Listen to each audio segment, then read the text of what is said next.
कि मंचर झील में पानी का दबाव मजीद बढ़ने लगा है। डिप्टी कमिश्नर जामशोरो की जानिब से कहा गया है मंचर झील से पानी के अखराज के लिए मजीद कट लगाने का फैसला किया गया है।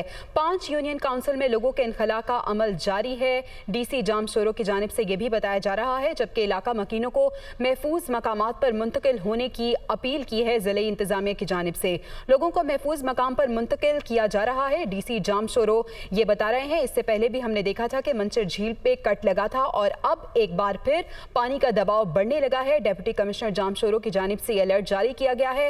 मंचर झील से पानी के अखराज के लिए मजीद कट लगाने का फैसला भी कर लिया गया है। 5 यूनियन काउंसिल हैं जहां पे लोगों के इनखला का अमल भी जारी है।